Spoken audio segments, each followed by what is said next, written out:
that one. Leeds United made the most of their second chance in the European Cup against Stuttgart. The team, they say, has more foreign reserves than the Bank of England. Leeds won 2-1 in Barcelona in front of a tiny crowd. Their hero was Talking Shutt. He scored the winner less than a minute after coming on as a substitute, and tomorrow's his birthday.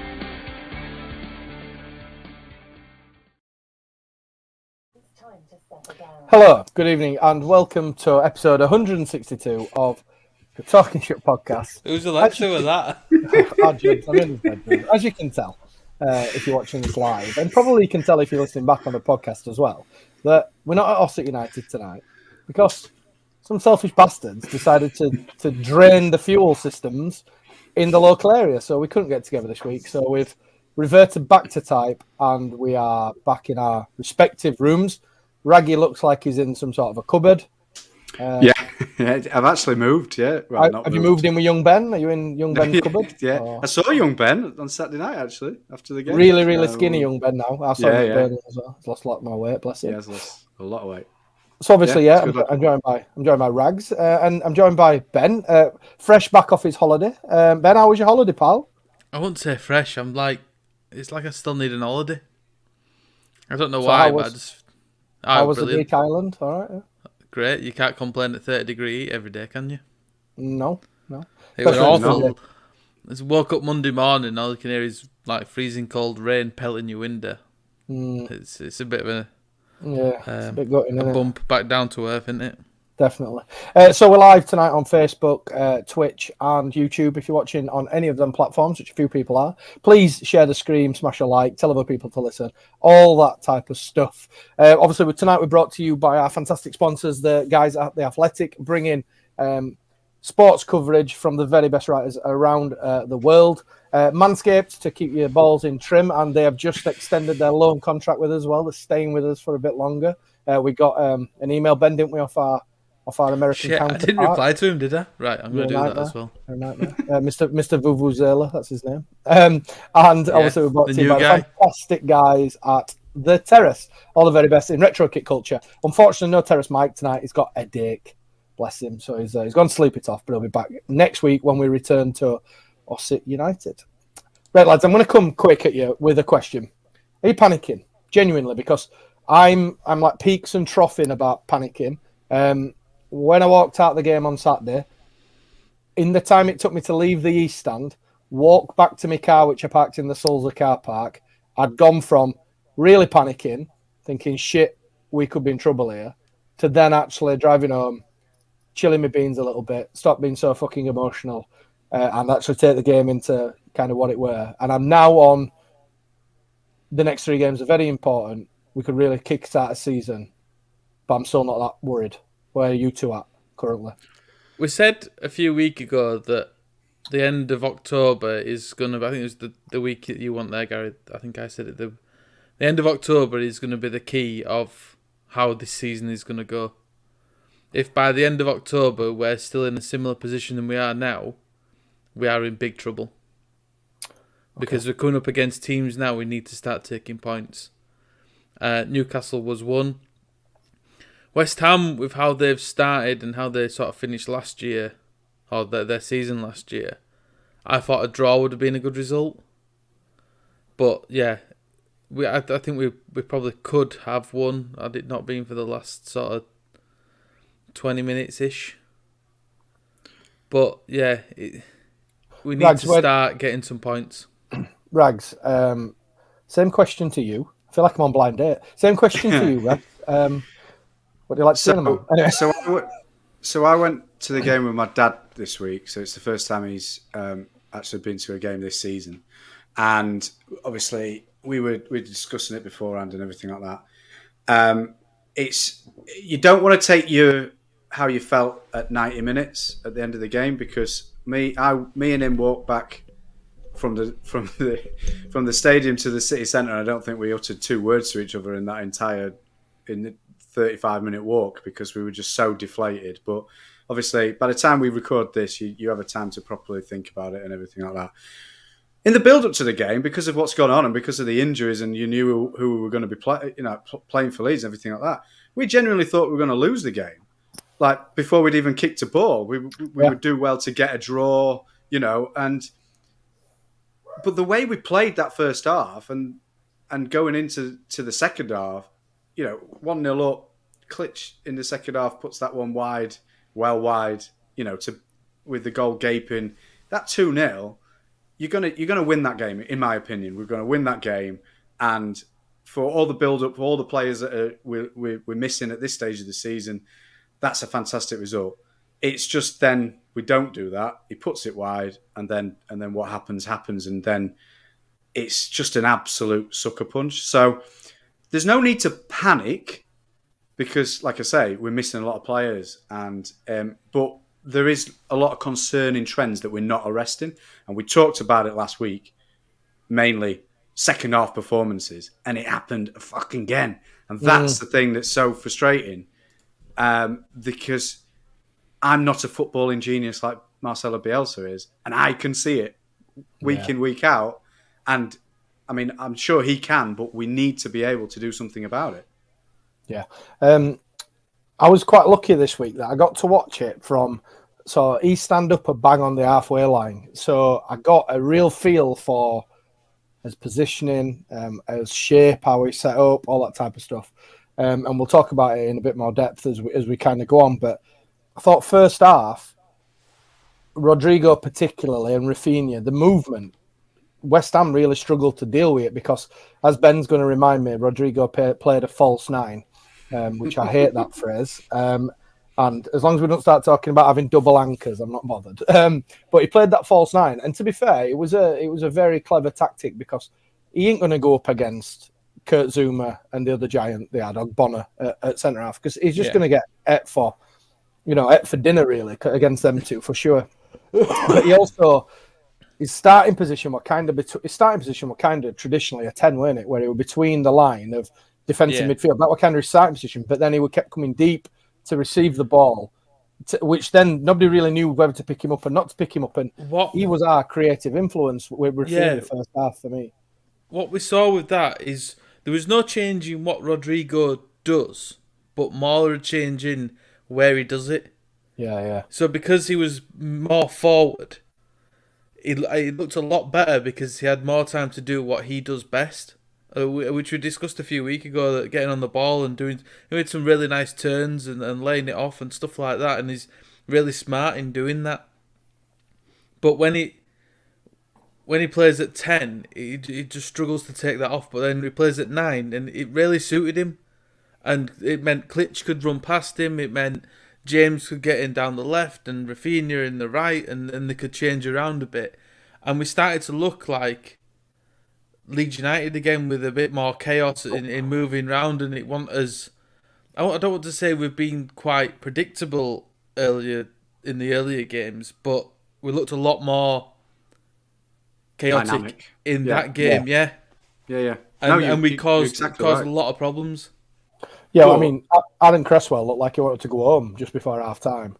He just resorted to kicking people because he couldn't get near Rafinha.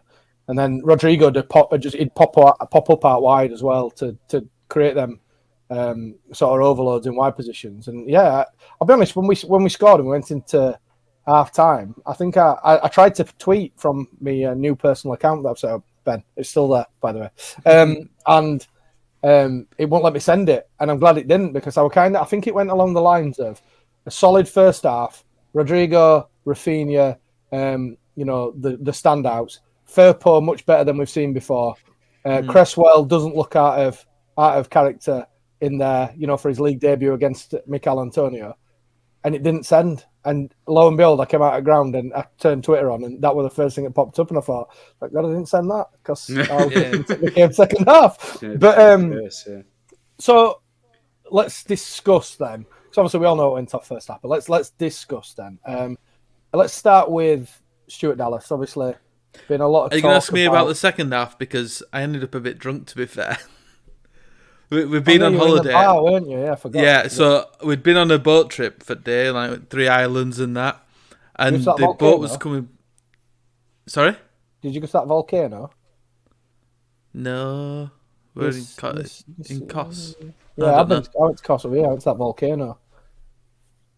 Oh, I didn't see a volcano. Sorry, just might be a different Kos. Anyway, yeah. So the boat was coming in at 5 o'clock, and literally as the boat was coming into the port, I'm stood at the top scanning every bar along the front to see which one had a big screen with Leeds on. So yeah, I got into there. Then yeah, I think I had quite a few Greek lagers. To be honest, mate, Mythos. I kind of.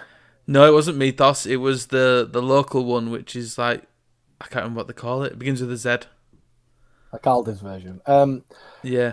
To be honest, mate, you probably had the better idea. But before we start trying like pick apart the second half, bear in mind we're picking it apart from a fan's point of view because none of us are football coaches.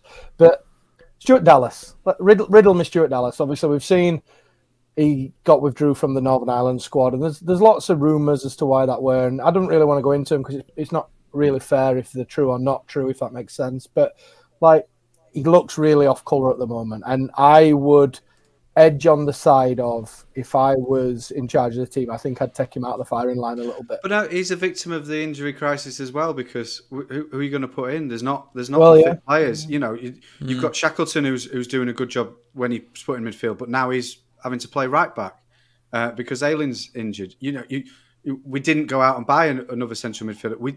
There's not a ready-made. I mean, just to go back to your point. I thought you were right, absolutely bang on about Rodrigo, especially first half. The last 20 minutes, he couldn't run.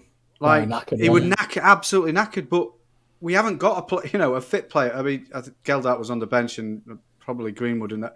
But obviously, we've taken that decision that they're not ready to go in on a Premier League game for whatever reason. Even a Rodrigo who's not making the runs is better. That's the manager's decision and everything like that.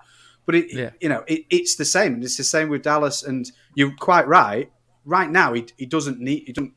It's probably harmful for the club and for him to be playing because he doesn't seem right. And but who's going to come in his place? That's the problem, because we have got so many absences, and that's an issue, big time.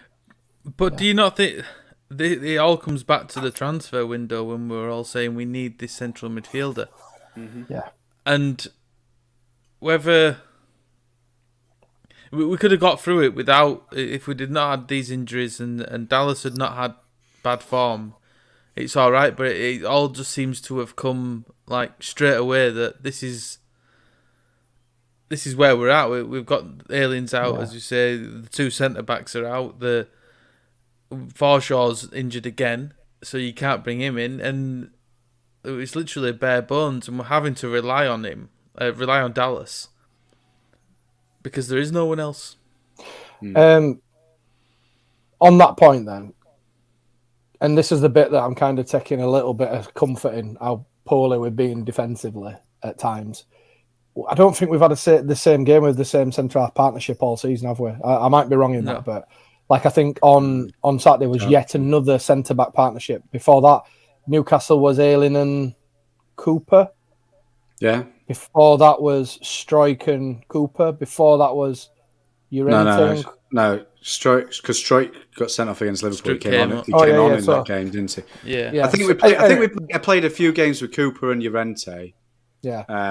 But obviously now he's not available. You're right. I mean, it doesn't help anybody. But then, you look at the equaliser. You look at West Ham's first goal, and I mean that is a shit show.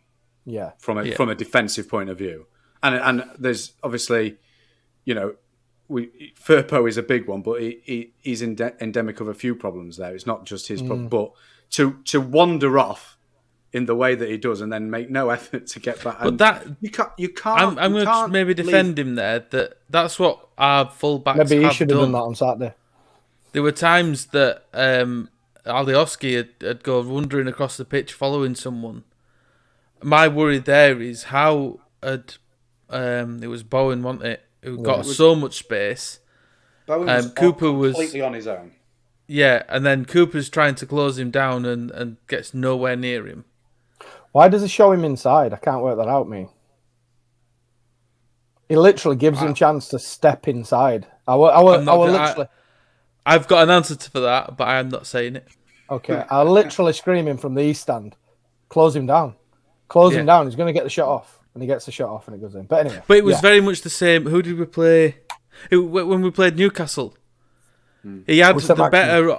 Yeah, he had the better of St. Maximin in the last 10 minutes when he realised that if he got in his face and closed him down, he's not a problem. Because you can take the ball off him. But if you let him run at you, and it's the same with Jared Bowen, because he did that in the Championship against us, he's going to create something, and then he gets lucky. It hits Cooper, it hits Firpo, it goes back at net. It's not a great shot or anything like that, but the space allows him that position to get there. And he's not closed down. So let's focus on some positives, because I'm mindful that we're being a bit negative, and there's a few people in the comments talking about us being negative, which is fine. I think it's worth discussing. But positives. First 45 minutes, we looked a lot more like Leeds United did before. And you watch that first 45 minutes, we're a 19-year-old making his league debut at centre back, who I thought he was between him and Cooper, marshalled Antonio really well. Creswell won the headers when he needed to win them. And in Antonio as well, a player who's the sort of, in this early part of the season, being one of the best strikers in the league. Yes. And Cresswell came on and really managed him. I mean, Antonio will give much more experienced defenders this season a heck of a lot more torrid time than he gave Charlie Cresswell. Yeah. Absolutely. And and that's a big ask for a 19-year-old coming in. And as much as we don't like saying it, Ben said it at the top of the show, West Ham are a good side. They will be challenging for Europe this year. It can't be they're not the West Ham of what we expected them to be a couple of years ago when I tipped them for relegation, I think. They are a good side, quite effective in what they do. They're obviously quite robust as well, but not quite Burnley. Positives. We could have been out of sight first half. Raf hits the post. Click should do better with his chance that he blazes wide that you talked about. Rags, although I think that were in second half, weren't it? That was second half, So lots of things to be positive about. Cresswell, Firpo looked better than I think I've seen him for a while on Saturday. There's every now and again he bursts into life where you think, oh, there's a player in there. But maybe this bit about where in leaving Bowen or Bowen certainly getting into the area of the pitch where you'd expect your left back to be.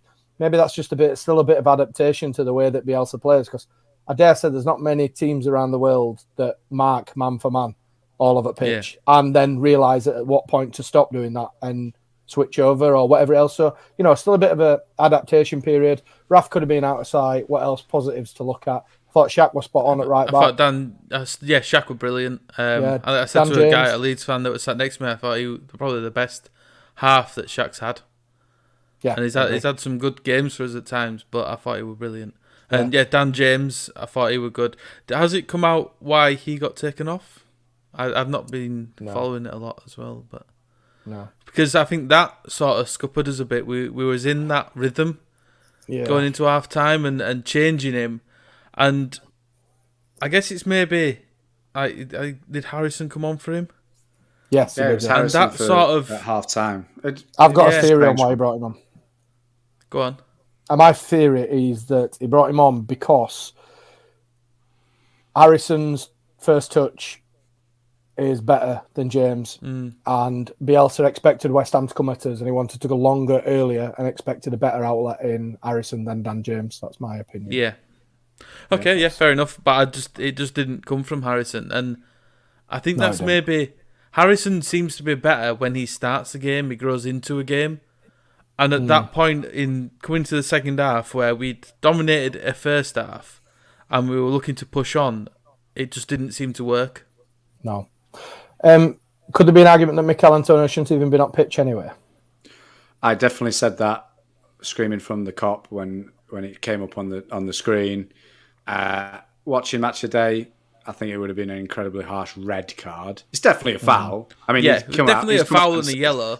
he's come out and said it weren't even a foul. Fuck off. It was. I mean, that was as blatant a foul as you've seen, and it definitely deserved to be disallowed. But I was definitely screaming for him to be sent off, but I don't think.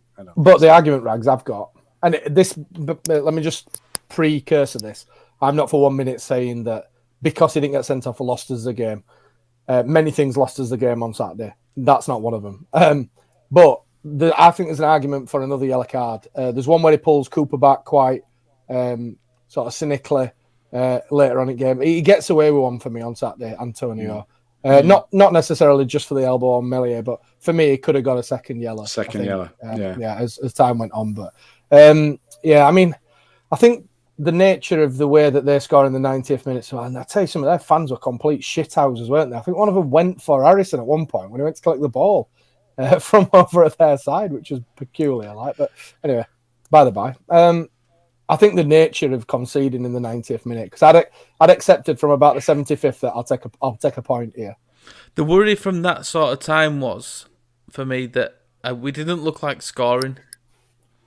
We seemed to be lost in, like I said, Rodrigo sort of got a bit tired, and Raf went off. We just didn't seem to have any spark that was going to get us a goal. On that point, we committed men forward, and that's we commit a lot of men forward. They break on us, so you're committing men forward to something that you. But he's never going to stop that, is he? Bielsa's always going to encourage them to go forward, even if we don't have that. Even if we didn't look like scoring, which we didn't. You're quite right, but then you get hit on the break, and Antonio gets a toe to it just before Jamie Shackleton. Just one of them, isn't it? And he's through, and as soon as he got to that ball first, he's going through, and he's going to score from there. I felt sorry for Shackleton on that because the odds were very much against him there. I think Charlie Cresswell had another man, and then I don't know where Cooper was defending that. Lads, I need to put a disclaimer. Forgive me, Father, for I have sinned. I'm currently sat in my son's bedroom, and it's adorned with pictures of Bielsa. There's a gnome up there of Bielsa. But why are we bringing Tyler Roberts on in a wide position? What even is that? Yeah, that confused me. What are we trying to... I don't understand what it's achieving. There were times... I don't understand. I just don't understand. There were times he didn't do that in the Championship. I just don't understand why... Where we needed something else, and you'd have thought, bring Tyler Roberts on. In the Championship, he's probably a lot better than a lot of other wingers in the Championship. But he didn't do that in the Championship, and then, he brought him on, and he literally just did nothing. Mate, the problem with him, with Tyler, is, as a winger, I'm talking about, is he can't beat a man. I can't remember him going past anybody as in with a trick. His delivery isn't fantastic. So it's like every anti-winger attribute you could possibly think of. And, I know he's had a lot of pelters on social media and stuff, and I'm not digging him out. At the end of the day, Tyler Roberts isn't in Bielsa's ear saying, put me on as a winger, is it? But Bielsa's choosing to put him in there. But I was instantly deflated when he brought him on. And I know that's harsh, but he brought him on while leaving Somerville on bench. And I thought, got an actual ready-made winger who is a winger, who's, a winger. And we haven't brought him on for Roberts. And he's got pace. It can go past people, as we've seen. Yeah. And, to me, I'm thinking, you take that gamble. If we're going to gamble and win games... Take that gamble. Well, we obviously were, weren't we? Because we were still committing men forward, and Tyler Roberts is an attacking player. So by bringing Tyler Roberts on, we're committing to going for it. But I don't know. I really, really don't know with Tyler, to be honest. I just don't know. I want the lad to be a success, because if he is a success, the club are doing well. But I'm struggling, lads. I'm sorry, but I just... Nothing's coming from it. It's been game after game now in the last 6 that I think he's come on in pretty much all the games, and he's not offered anything. No. No, he's not helping his cause at all. For 6 games in the Premier League is a lot of games. So, Rodrigo in that false 9. If you want to read a little bit more, our friend Sir Philip of Hay from the Phil Hay Show And obviously, The Athletic has wrote a fantastic article in The Athletic. And, us at Talking Shutt, we're here to assist you in your reading of fantastic articles. If you go to theathletic.com/Talking Shutt, you can get 50% off a annual subscription. So you can read all the very best in football writers. There's loads of really good podcasts on there as well. Is it Adam Crafton? Is it? Who's like one of the chief writers there? He does a podcast that's quite good. There's loads of really good stuff on there, loads of really good articles, and Phil has done a great article on Rodrigo playing that false nine, which I absolutely hate saying, but I'm going to have to admit it is a thing. And his position first half compared to second half, which may have shown A, that he was very tired, or B, why we didn't have much joy second half either. So big thanks to The Athletic for continuing to sponsor us. Athletic.com/Talking Shutt for 50% off an annual subscription. I was very chuffed for Charlie Creswell. I'm going to just chuck that out there. Did not look one iota out of sorts, out of his depth. He was shouting at people. He weren't scared to get stuck in. I just thought it was fantastic on Saturday, and the future's very bright between him and Pascal, isn't it, at centre half? For years to come. Hopefully. I'm watching the 21s last night as well. They've got that kid Leo Elde we got from Celtic coming up behind him. He looks a talent as well, that boy. He looks a bit like Creswell, likes to bring it out front back, has got a decent range of passing, likes the challenge, good in air. The centre-back, if we can keep him from being like broken a lot or suspended, if Klopp doesn't suspend anymore, we'll be all right, I think we'll be all right. Did you notice that from your lofty position? Did you notice that bit where David Moyes ran on the pitch? Yeah, and just pinged the ball back. Yeah, so apparently that's what you can do now, isn't it? Yeah, at Ellen Road. Yeah, pretty much, mate, that's definitely what's come out of the whole Stroke situation. I also, if you're the position manager, just go on the pitch whenever you want. Fine. I also noticed as well that Raf got booked for entering the crowd when he scored, and about 3 or 4 West Ham players entered when they scored winner, and none of them got booked. None of them, not one. All we asked for is the little things like that. Yeah. All we asked for is consistency. Why don't they get it as well? Yeah. If you're going to be terrible, be consistently terrible for both teams. Yeah. Don't just be terrible for one team. I'm saying that. I'm not saying the ref were terrible. I didn't really take much notice of him on Saturday. I thought he had a reasonably good game, to be fair. Apart from booking Raf for going in crowd. Yeah. Because I didn't know that were a booking, to be honest. I assumed he took his shirt off. Think about what else. No, I can't, to be honest. There's no else. So, get a few comments in before we move on to other stuff. And there's a few of similar parts. Kieran Maguire says, let's not freak out too much, lads. We don't freak out here. We're balanced and stuff. Jamie Slack, not Jamie Shack. It's damaging my mental health watching Leeds, seriously. Been supporting Leeds 26 years, been through the bad and the good, and now I'm a little down in the dumps. I hope Saturday our season starts. Dean Dakin, evening ladies. Good evening. John Smith, evening chaps.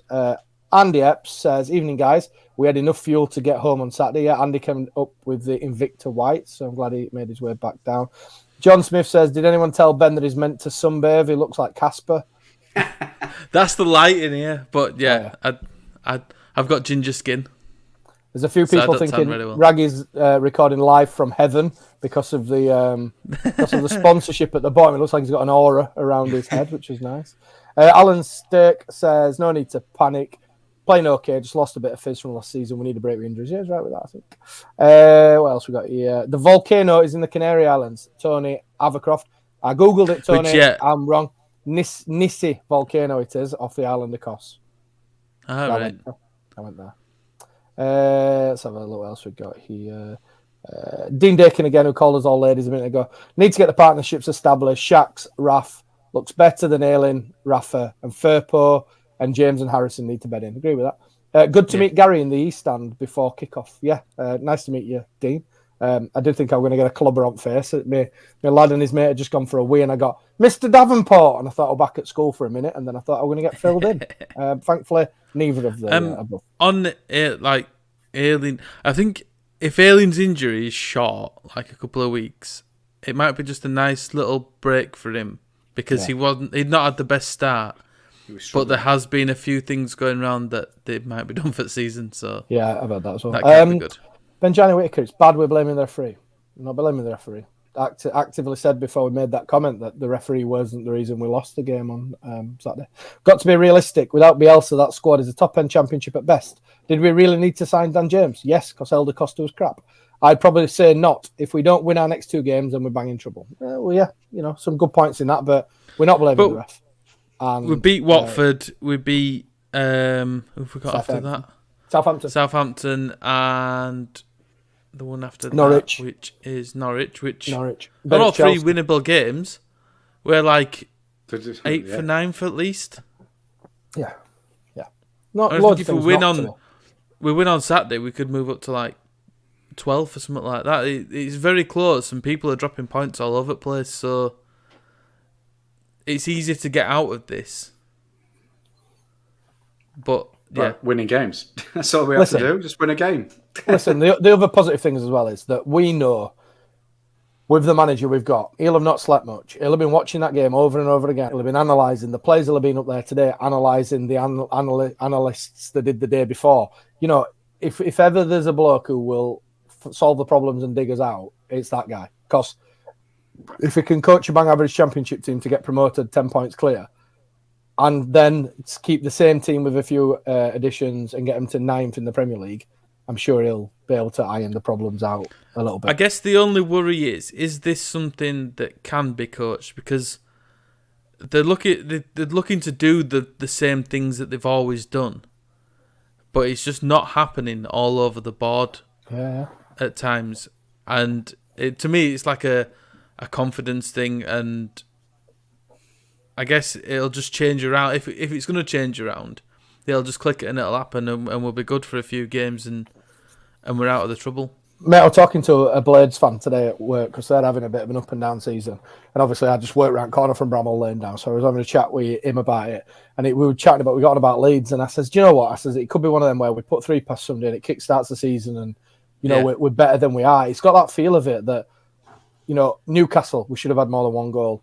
West Ham, first half, we should have had more than 1 goal. They didn't come. Confidence waned a little bit. We didn't do the basics well again. And then teams get back into the game. And you can't get away with it in Premier League. We know that if you don't bury teams in Premier League, they'll always stand a chance coming back and bite you on the ass. Look at Palace Brighton the other night. Luckily for me, I just cashed out. I backed Palace to beat Brighton, and I cashed out towards end.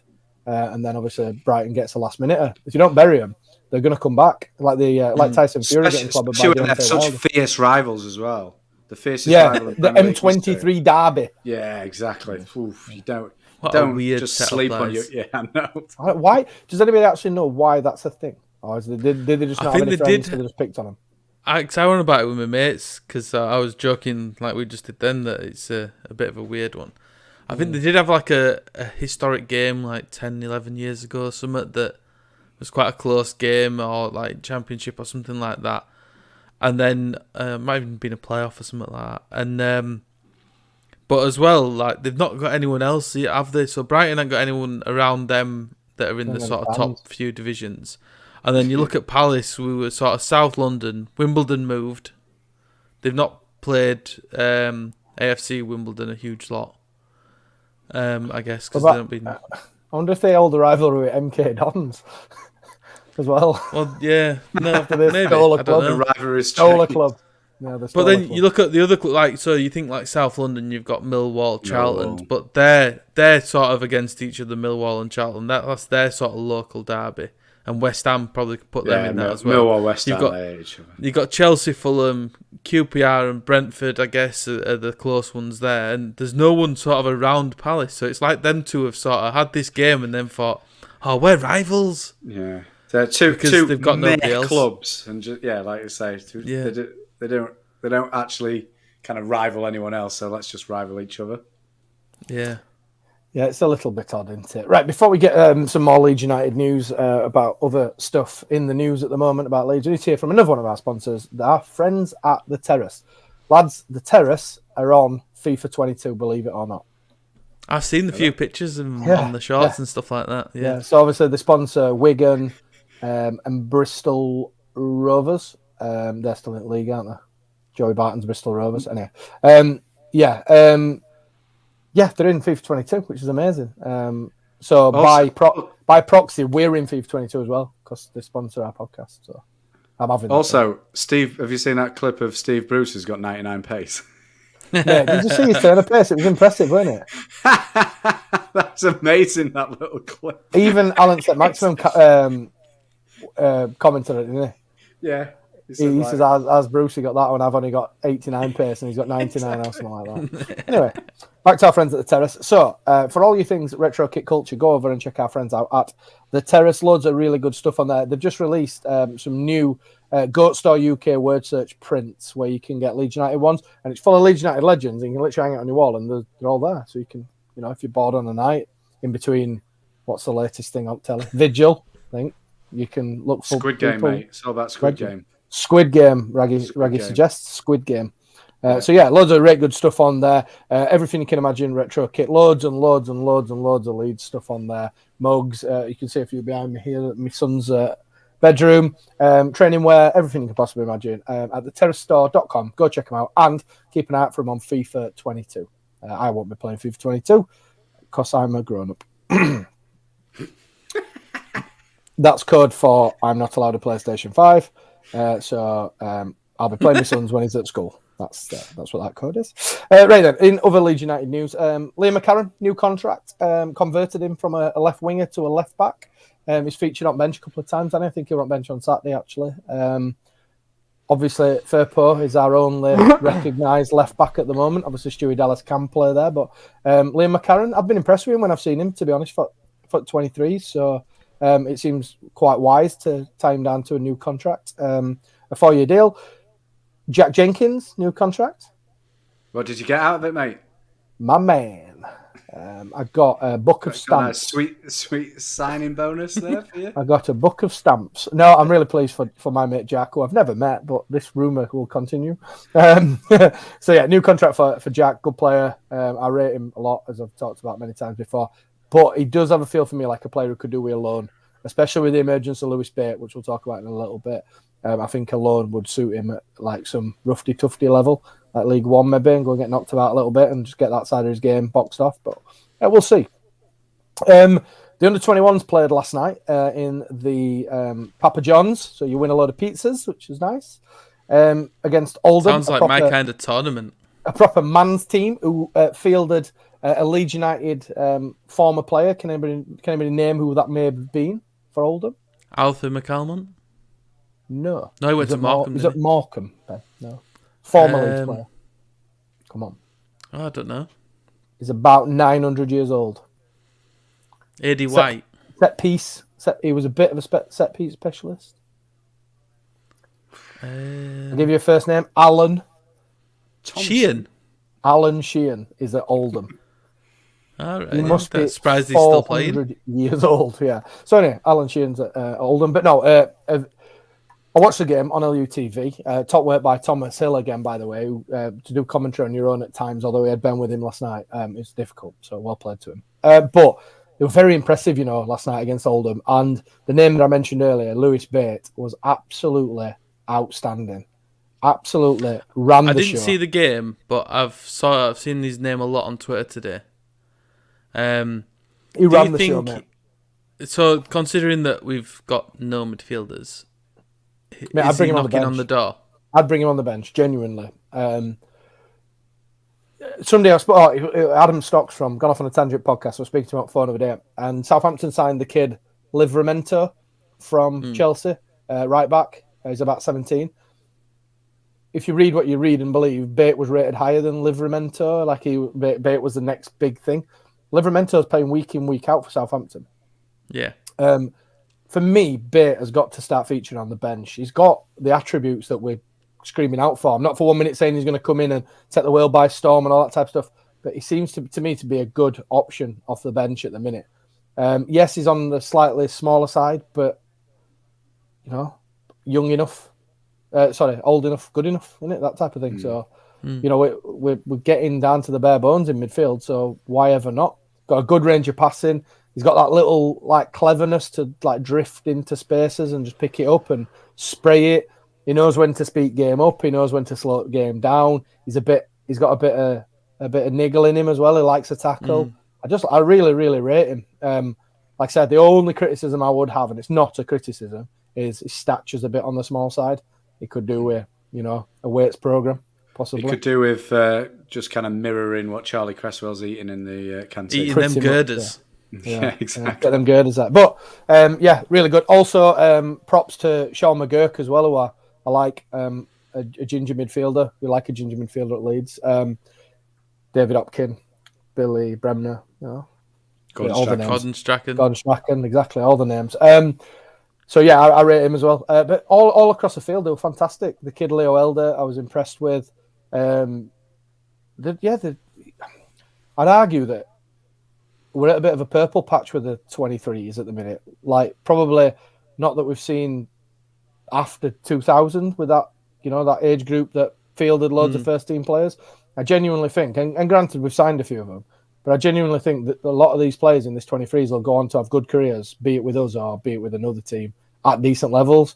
You can kind of see why Alfie McAlmont, Robbie Gotts, Jordan Stevens have been allowed to leave, because you look at the next players who are like 2 or 3 years younger than them, and already they look to be at their levels, so you think they can sort of carry on and push through again. So I really enjoy watching the 23s at the minute, if I'm honest. I look forward to it as much as I do watching first team, because they're great to watch. They play football the right way, front foot, very much like the first team. Fantastic. Yeah, really, really impressed. So, probably you mentioned like 2000, but also we had that other purple patch where obviously Calvin, Mower, Taylor, and Cook came through. Byram. And I only had to mention that just because, did you see Alex Mowatt's goal last night? Oh my God. He only scores screamers, doesn't he? Hey, what a left boot he has on him. In comparing them eras, it was more, I guess maybe Cook was always probably a level above them, but them players sort of had to play because we didn't have anything else. But the thing is, mate, arguably, Cook was a level above him, but arguably, Charlie Taylor, apart from Calvin, I'm talking about players who went to be the best. It's Calvin, isn't it? Yeah, he's been in the Premier League. I mean, I know it's Calvin, but I'm saying players who left Leeds from that purple patch. You'd argue that Charlie Taylor's gone and forged the best career. Without a doubt, he's played Premier League for the last anti-football town, hasn't he? Yeah. So anyway, it's nice to be talking about youth players who could come through and make a difference. So Lewis Bate is one I'd keep a serious bead on. As in, he should be in and around the first team, particularly where the things are going. What we're saying, Lewis Bate starting on Saturday. Not quite, but he probably finds his. Well, we've got a game on Friday night, haven't we, with 23s? So it'll be interesting to see who plays, how long they play for, all that type of stuff. Because last night, he brought Leo Elder off at half time. He brought who else did he bring off at half time? He brought 3 players off at half time, brought 3 on at half time. Be interesting if it were them 3 again on Friday to so they're only playing 45 minutes. Obviously, no Joffrey and Greenwood last night because it were under 21s, although they're still under 21. They didn't feature. So also a shout for the kid Chris Moore as well, centre back, like him as well. Goes about his business, switched on, always takes ball. Really good, like him. If first team carry on being rubbish, I'm just going to fall at 23s. That's what I'm going with. At least we can win a game, eh? That's a joke. It's a joke before people start killing me. In other news then, Calvin linked with a new deal. There's some ridiculous comments. It's either linked with a new deal or he's going to Man United. Well, he ain't seems to be the thing today. Saying that. I'm not going to say the words because it's happened before and it could happen again. But I'd like to think that it won't happen. And I'd like to think that the club could have enough to tie him down. I mean, let's be honest. Calvin Phillips is arguably the natural progressor from Liam Cooper for the captaincy. If we look at things he's done, international level, when Saka missed the penalty, Calvin was the first person to get to him. There's been other stuff. I can't remember. The penalty miss against Fulham. The kid who missed the penalty for Fulham in the Carabao Cup. Calvin was the first person to go to him and and wish him well and pick him up a little bit when he's feeling down. They're the hallmarks of a leader, of a captain. And for me, Calvin has an opportunity here to be a one club man, a captain, and cement himself in history. Now, give him it now. Yeah, possibly. It comes back to the debate, though, is about legacy. So Harry Kane, arguably one of the best number 9s we've had for a while. But his legacy will be defined by what he wins. He's won and nothing. at the minute, he's going to win nothing because he's going to stay at Spurs unless City take him. Yeah, so right. So we're talking. How long ago did Alan Shearer retire? Still talking about him as one of the greatest centre forwards Premier League's ever had. Yeah, only won one league. Arguably the world, mate, as well, to be honest. Yeah. If you look at his stats, because obviously Jimmy Greaves has just died. If you look at Shearer's stats compared to Greaves, not quite, obviously, close, but Shearer's still well up there, statistics-wise. 500 career goals or something, I think. Stupid. I mean, he was insanely good, but what, other than, obviously, the league that they won at Blackburn, never, went to Newcastle, and, it doesn't necessarily mean that you have to win everything. And there's plenty of fairly average players who played for scum kind of early 2000s who won a lot of trophies but will never ever be referred to as decent players who were within those squads, everything like that. So it's not the be all and end of it. Obviously, as a footballer, you want to win stuff. Yeah, that's what point I was trying to make. Yeah, you do, but there's more to in my opinion, there's more to legacy than that, and Calvin knows exactly that. And let's face it, he made a big financial decision to not leave us in the past, which even the management at Leeds, even Victor Orta said he was crazy to take the deal that he did when he didn't go to Villa to be in that squad that went up with us and to be part of that. You would think that as long as we're in the Premier League, he wouldn't want to go anywhere else. You would think. You would hope that. And we've seen it. We've seen the likes of Grealish go and things like that, who are obviously inextricably linked with their clubs that they were at. So it's still football. Anything can happen, but especially the move to them lot, I think that'd be way wide on the mark, to be honest. Yeah, I mean, let's be honest. The way Calvin's career's gone at the minute, he could have a picker a better side than them, to be honest. If you look at, I had a joke about that with one of my customers today, who's a Man United fan. And the only reason you wouldn't go to Man United right now is their manager. And it's the only reason why Man United aren't secure going to be secure in the top four. Yeah, agreed. So you could be good. But Liam G has put a comment on, surely Calvin will do what Grealish did for Villa by signing a new contract so Leeds can get their release clause. And I guess that's what this is all about. Obviously, he deserves a raise in his pay because he's been to Euros, he's everything with the last year, he's played in the Premier League a year and all that. So he deserves a raise in his wage. But Leeds need to protect themselves as well. So if they can say, right, well, if someone comes in with a bid for 75, 90, 100 million, whatever they're going to choose and agree on, Leeds need to protect that as well.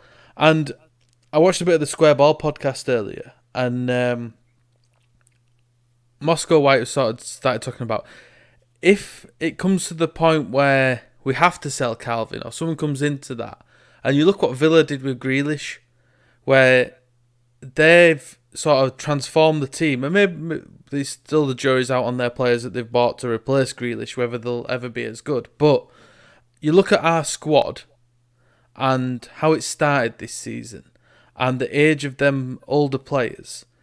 If it comes to the point where we're not doing as well, and if Calvin wants to move on to go play Champions League or whatever, wherever that may be, if we can get 100 million, that could replace your Aliens, your Dallases, your Coopers. Granted, there's probably a cover for their Cooper there anyway. But players like that we need to start looking at in the next few years of replacing. Yeah. Because they're not going to keep being able to play on into them years. And that is a lot of money to do that with. Yeah. I'll tell you what, though, I've got a better idea. For now, shall we just admire the beautiful bastard that is Calvin playing in our midfield? Yeah. And we'll worry about discussing that later. So, Calvin, sign the paper, mate. Sign the paperwork. Stay, and future-proof yourself, and then we'll worry about it later. One of the players you mentioned there, Ben, rumours a rye on social media at the moment that Luke Ayling could be out for an extended period. The initial rumour I did hear was that he possibly needed an operation on the knee injury sustained. I'm not sure if that's true or not. It was just a rumour I had heard. If that is the case, he could be out for a long period of time. Now, Jamie Shack, obviously, I would say is next in line for that right back position. But also talking about breakthrough players, Cody Drama being waxed lyrical about. I think he even featured in the next breakthrough prospects in the Independent or something like that. Good opportunity for him, isn't it? If Ayling is out opportunity for both of them, isn't it? Good opportunity for Shaq to nail that position down for his own, and a good opportunity for Cody Drama to push Shaq, because surprisingly, Drama's not featured on bench hardly ever, has he? Under Bielsa, I think a couple of times, but yeah, you're watching for the 23s, and he looks like a natural successor to Luke. Head and shoulders. He looks ready. At right back, he really does. Really like. So it'll be interesting again to see come Friday and Saturday who features where and when. So that's another one. Right, lads, looking forward, we're going to put all the negative shit in the back burner. We're going to bury that from behind that, and we're going to start focusing on the positives, which is a very, very good 45 minutes against West Ham, and a very, very good 45 minutes against Newcastle, a very good 90 minutes without the goals against Fulham.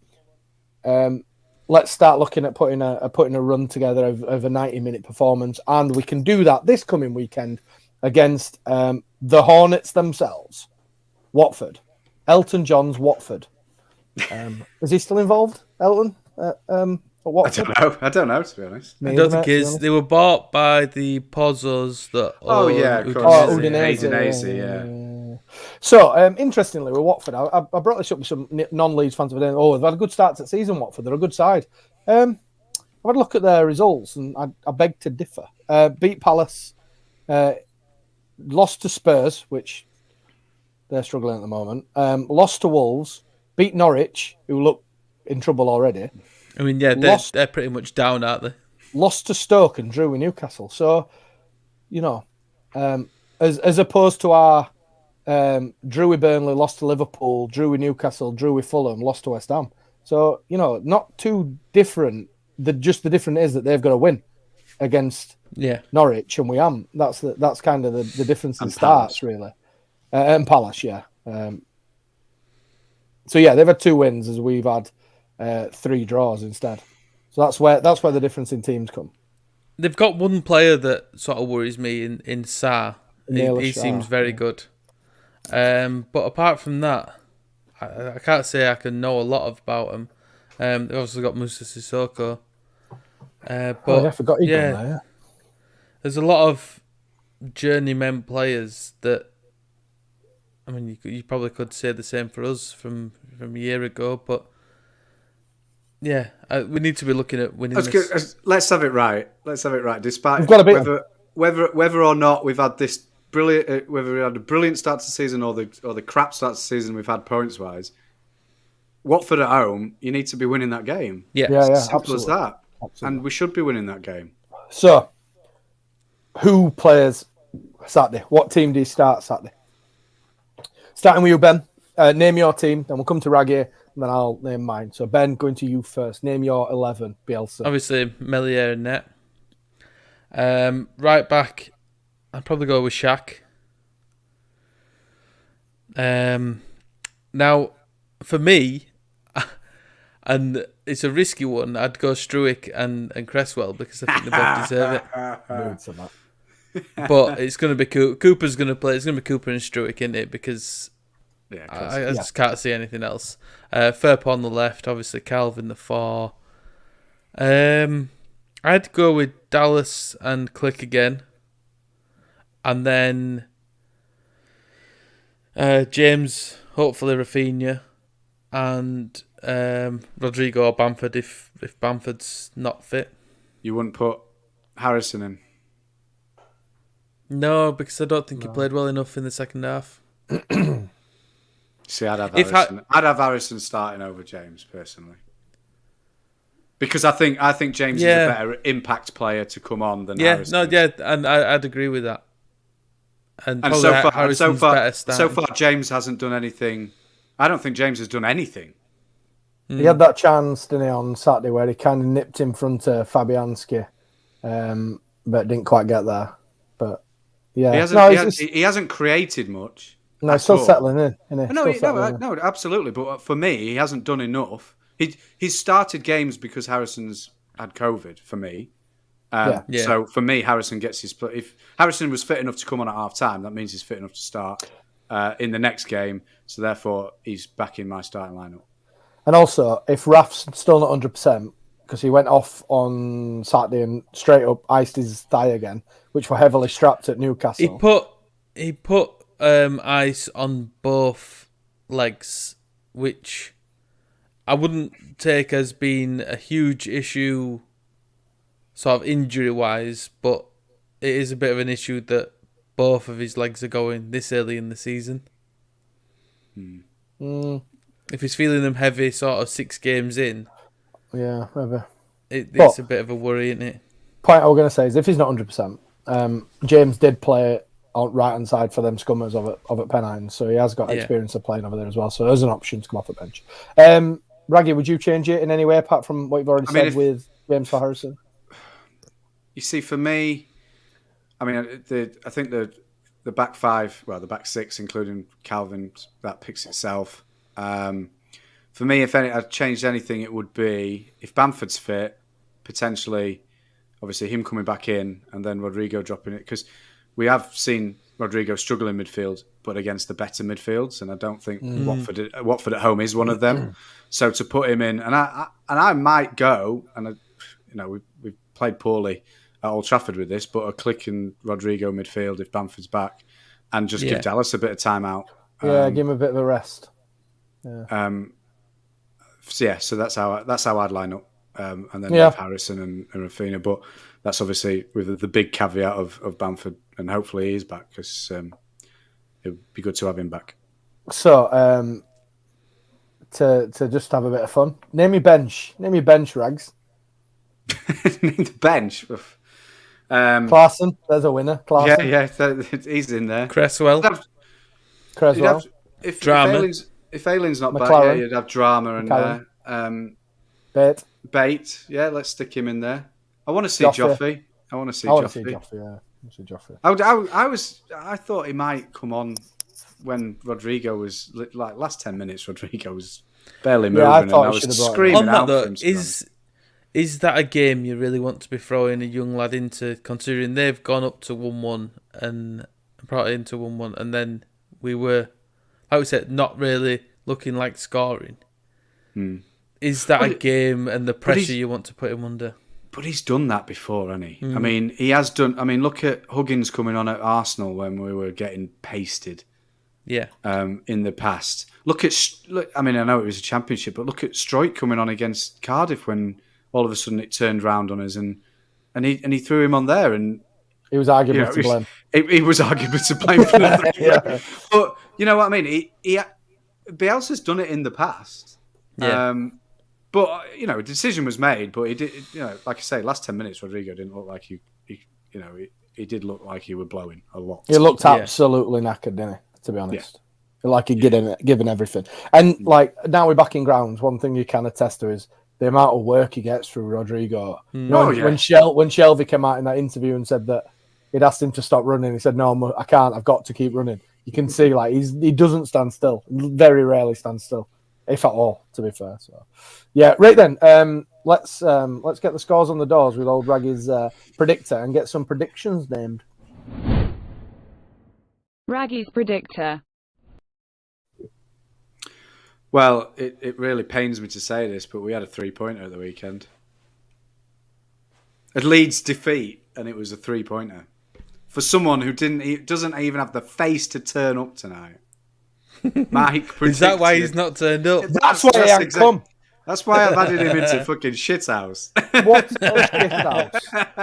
shithouse. Headache my ass. He ain't got the gall to show his face around this place. He has not. So, he picks up 3 points with a 2-1 West Ham victory. So that leaves him way out in the lead on 9 points now. Ben on 4, Gary 3, and me. Only the 1 point so far this season. Absolute shocker. So, we've got it all to turn around, lads. Don't worry. Long season ahead of us. It's a marathon, not a sprint.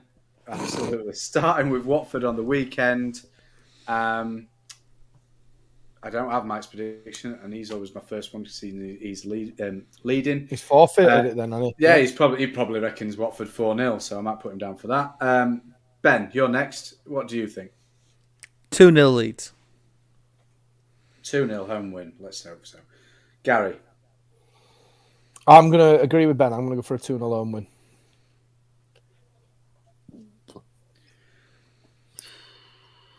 That's a good... let's be positive. 3-0. 3-0. 3-0. And I'll get Mike's on the old text. So, yeah, let's see. Let's see how that goes, hopefully. Before we name Mike a shithouse of the week, obviously we normally record down at Ingfield at Ossett United, but due to the fuel issues, we decided it'd be best to record from home, not to put any undue physical strain on the fuel demand around the Leeds and Barnsley areas. So we're not there tonight, but we will be back there next week. If you're at a loss tomorrow evening, however, Ossett United under 18s host Sheffield FC in the FA Youth Cup. 7:30 kickoff. So get down there. It's £4 for adults, £3 for concessions, and £2 for under 16s. So FA Youth Cup down at Infield tomorrow evening. If you want to get down and watch it, get down and watch it. It'll be a reasonably good game. And we will be down there next week at the same place with Ben back to sort out the fudging technical issues that I had so many issues with last week. So a massive there's one condition on that.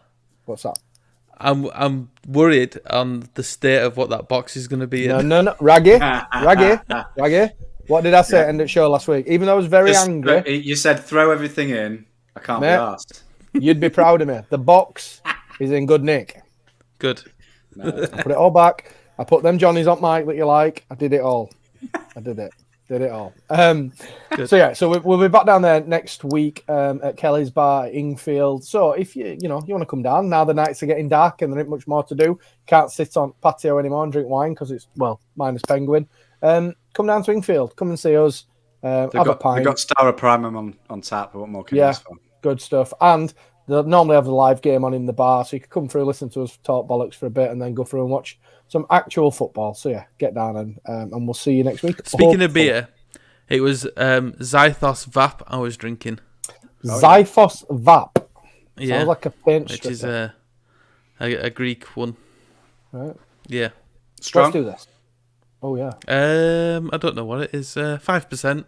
Oh yeah, good. It's decent enough. Yeah. Right, let's have a bit of this. Shit out of the week.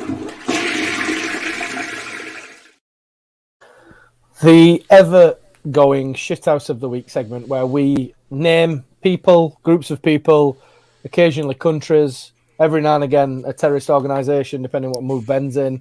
Shithouse of the week for continuing to upset us on a daily basis. So this week's nominations are fuel urchins. That's what I've called them. Fuel urchins. But all joking apart, the media have got a big part to play in this. The national media, that is, not the local media we love.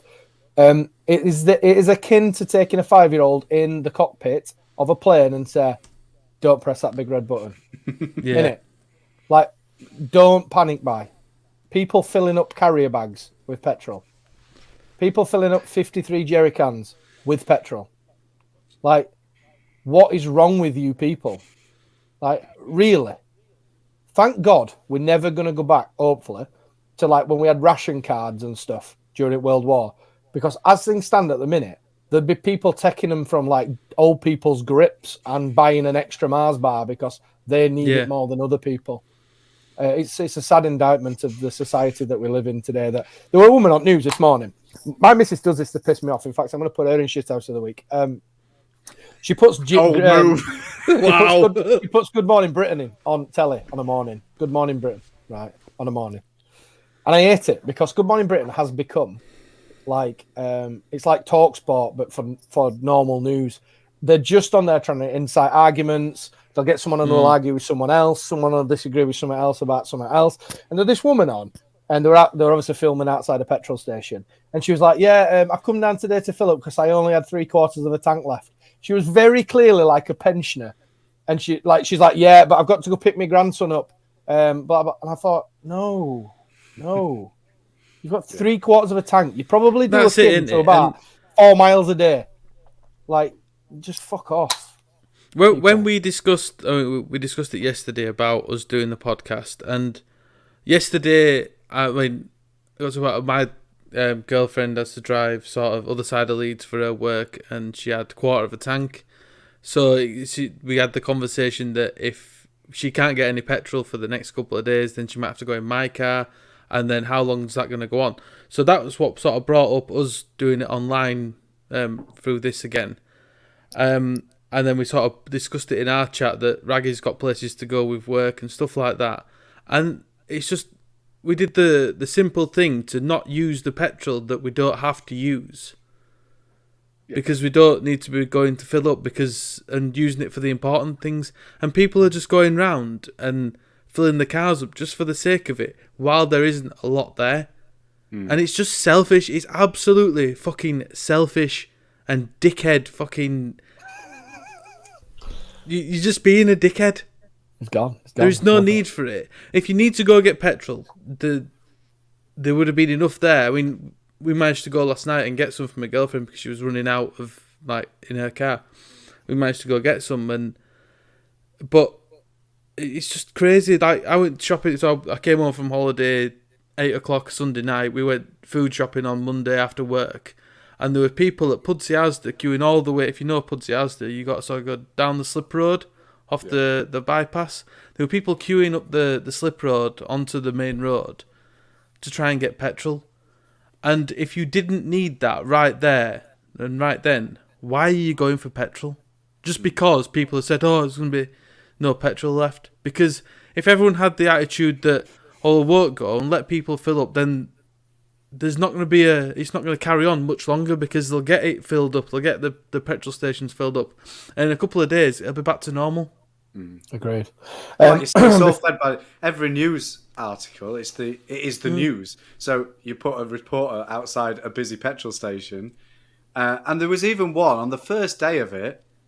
There was one reporter, and he was like, "But just to," and there was a massive queue behind him, and there was like, "But we have gone round a load of others before this that were just operating normally," and you're like, "So don't film at them, then you fucking don't sensationalize it by then filming at the one that is, because it just feeds into it, doesn't it?" And then those people who sat at home going, "Oh shit, I better go film mine," and it just, like you say, it's then all those that are taking selfishness, and those that are taking jerry cans and big tubs on back of the pickup to fill up empty cola bottles. Just it's embarrassing.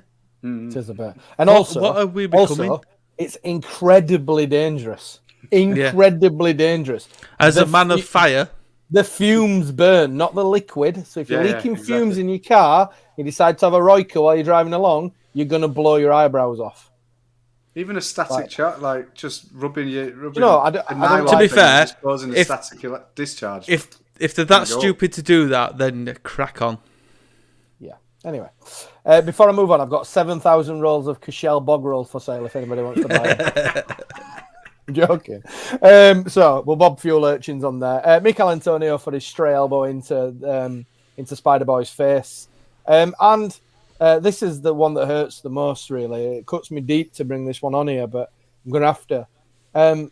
Mike, for backing against Leeds in last week's predictor, they're not having the stones to come on this week and front up. Even when Ben backed Bolton about 2 years ago, he was back here to front it up. In fact, it's probably 3 years ago. You know what I mean? And own his mistake.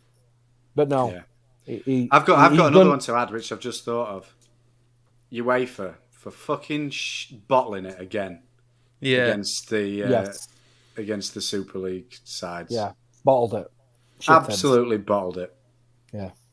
I've got another one, quite a personal one. Not quite personal one, but so because of Brexit and we're now no longer in the EU, there's an extra passport control thing.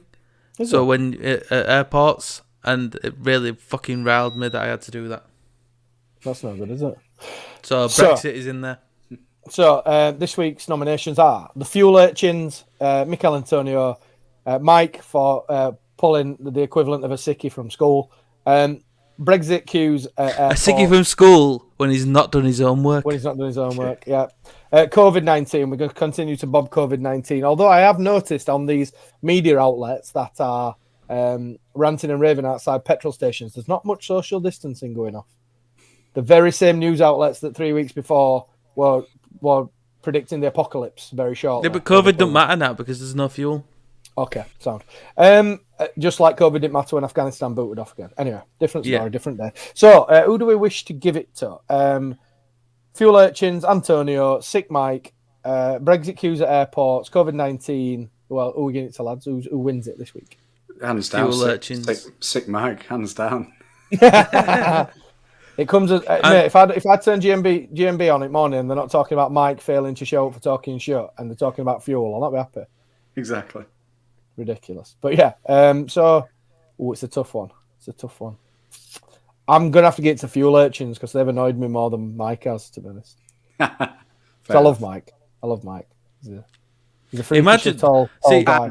And it does, and I always give him a lift anyway, so he doesn't even consume. Yeah, even use fuel, does he? So he's not part of that problem. When so I came home from holiday on Sunday, and they want to think themselves lucky in this country because price of petrol in cost was €1.90 per litre. Nice. Wow. And and they're worried about that. They're worried about not having petrol. They'd be worried about paying for it. Did I ever tell you about me, going back to the volcano story about cost? Did I ever tell you about that? It leads into fuel as well. We went over on the little ferry to Nissi, this volcano off the island of Kos, and they'd overbooked the ferry so much that there weren't room for me, my wife, and the two kids on the coach. Did they make you swim? The tour around the island. No, the captain of the boat had a Fiat Uno, and he took us around island in Fiat Uno. Genuine story, that. Yeah, they overbooked the ferry, so they didn't have enough room on the coach. So lobbed us in a Fiat Uno. It was great, to be fair. Got full VIP tour. He took us everywhere. It was mint. I had a Fiat Panda, and it was the most not off-roader that I've ever been on. Yeah, sweet. I did some very good off-roading. We digress. So, fuel urchins are this week's shout-outs of the week. Ladies, gents, boys and girls, act responsibly. If you've got loads of fuel, don't go and, top it up. And do not drive around in your vehicle with petrol in the boot. Don't store it in your shed. Don't don't put it in a camelback. Don't try and put it in a hot water bottle. Whatever other stupid ideas you've got, don't do that. It's fine. Steve said Mike's on the corner of the street somewhere in Leeds selling litre bottles of fuel. Yeah, could be. Anyway, fuel urchins, shout out to the week. Yeah. Ben, you've just been to Kos. Did you take the technology with you? Did you take the hardware for a bit of on-the-move grooming? I did, yeah. But I had to do it, literally, it was the smallest showering cubicle I've ever been in. So I had to do it out of it. Did you take the paper with you as well? I was going to say, did you take the How paper? did that work? I took my little bag. About logistics. Did you take the bag? Travel bag? Put me aftershave in it and some hair gel and stuff like that, yeah. And Lads, my ball deodorant. I found another use for mine. As you may see, my bonce is looking quite clean shaven at the moment. My normal hair clippers had run out of charge, so I just bobbed the ball trimmers on there. And I'll tell you something, did a great job. Took a bit longer than normal. I've used them on my face before. Blade's small. Have you? Yeah. So, listen, we're marketing. Not that I've got much to shave off, but no, but we need to mention this to our mate Vuvuzela. That you need to market it about balls, heads, chins, chin trimmer. I think it's not just for balls; it's for everywhere. Well, exactly. Yeah, I don't shave my legs though. I draw a line at that. Okay. I like to have manly legs. Yeah. Anyway, Manscaped. They're staying with us until at least December. Or Mr. Vuvuzela tells us he is anyway, and we can offer you an exclusive discount if you enter Shaving Shut. So much all the time. If you enter Shaving Shut at checkout, you will receive a 20% discount, Ben.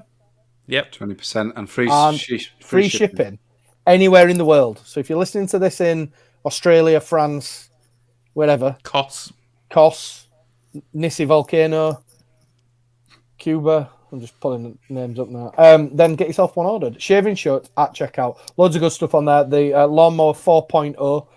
Which is their latest one. Also do nose trimmers, which I've noticed lately. Now I'm getting a little bit older. My kids like to point it out. I do have quite a few straggly, long, silver nose hairs coming out. So I need to get hold of a weed whacker. Need to speak to Mr. Vuvuzela and see if he'll give me a discount on a weed whacker and get amongst it. I think. Yeah. Rags, when you move to your new house, will your holster and your ball shaver be living on your bedside table? Oh, I'm absolutely. sure your girlfriend will appreciate that. Yeah, in prime location. Very very proud of my my lawnmower.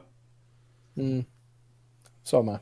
Anyway, so yeah, Manscapped.com. Thanks very much for continuing to sponsor us and signing up for a bit longer. So we'll be with them guys until December. Christmas is coming up. If you want to buy your respective other half knacker trimmer or private part trimmer, go onto Manscaped.com and enter Shaving Shut. Big shout out to Jim Ogden, who's waving at us all the way from Lanzarote. So Jim, get yourself a ball trimmer ordered now, mate, to Lanzarote. It'll come before you come home, I'm sure. He says he's not using his car for a week for obvious reasons. He's in Lanzarote. That kind of brings us to an end of episode 162 of the Panic Stations podcast, which is what Ben called. I called it on the thing tonight, which made me laugh anyway. I'm glad it did. Big shout out to everybody who's tuned in, watched it live, shared it, liked it, left us a comment. Apologies if you didn't get a chance to read your comment out. We do appreciate your support week in, week out.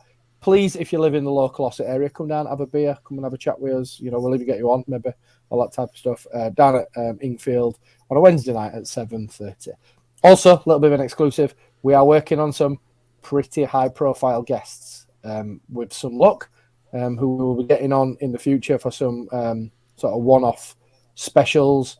We just need to sort some logistics out, but hopefully we can bring them to you, and they will be very, very interesting to listen to, hopefully. So, Rags, it's been a pleasure. Ben, it's been a pleasure.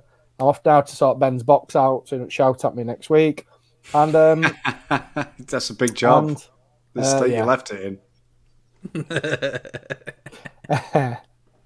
Anyway, also one thing: if you're watching this live now on YouTube, go subscribe to us on YouTube. We're so close to 1,000 subscribers. Give the thumbs up. Yeah, the thumbs up thing. Yeah, that thing. So big thanks to THERES Athletic and Manscaped, and we'll see you next week. I'll see you there. See you there. See you there. See you there.